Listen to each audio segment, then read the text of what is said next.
Ironclad is set in the year 1215, just after King John has signed the Magna Carta, which gave people, a vast majority of people in the country, certain inalienable rights. He didn't like that because it took all the power away from him. He had a bit of a hissy fit, went to France, picked up a large mercenary army of about 10,000 people, came back, and he had to start retaking the castles that the barons were controlling. The first one he took was on the River Medway, at Rochester Castle. And it was an enormously powerful and strong castle, and if he could manage to take that one, then the rest of the country would open up and fall like dominoes, and the country would be his again.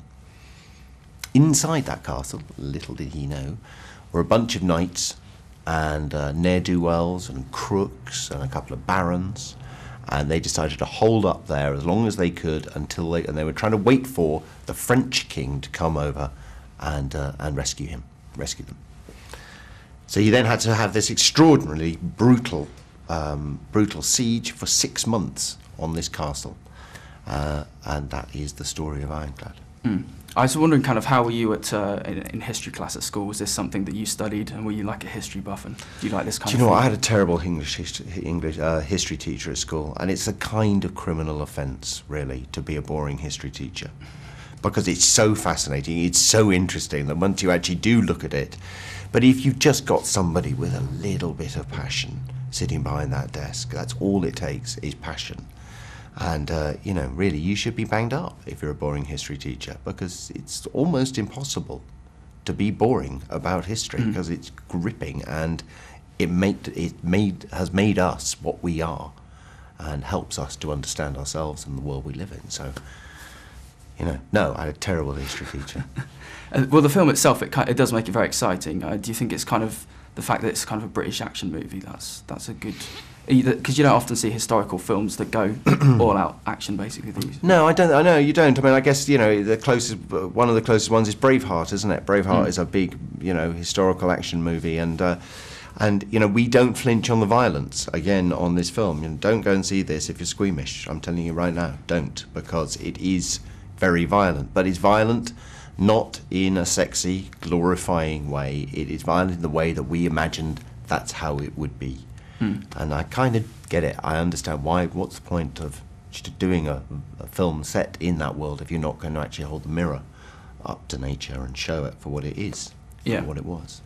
You've got this incredible cast as well, like point players. Does that give you confidence when you can see you've got Paul Giamatti? It certainly helps when you flick your eyes around the set and you see Brian Cox and Derek Jacobi and Paul Giamatti and Fleming and Mara and Nyron Bernard and Jamie Foreman, and they're just a cracking group of people. That audience are going to get well delineated characters banging up against each other in more ways than one, actually.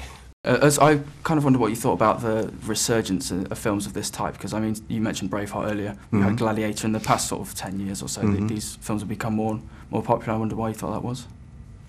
I don't know. I mean, I get asked, I've done a lot of these sort of films and done a lot of period things, and I tell you the truth, I don't really know. I think one of the things is, I think people like watching it because I think people are quite confused nowadays about sexual roles and about what they are, and these hark back to a time when men were men and women were women, and you knew where you were, and there is a sort of certain kind of comfort in that, because we live in very kind of complicated times where you're not quite sure what the goalposts are sometimes.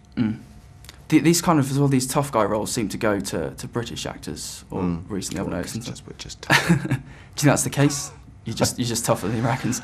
I don't know. I think that I don't know. To tell you the truth, that's a very good question. I have really no idea why that is. But I think obviously they're all British in the film, so that apart from Giamatti, I don't know. I think also we're pretty good with swords. We have a lot of history with swords, and if you come from the theatre, if you've come from the Royal Shakespeare Company, these are skills that you're pretty good at, and they come quite easily to you.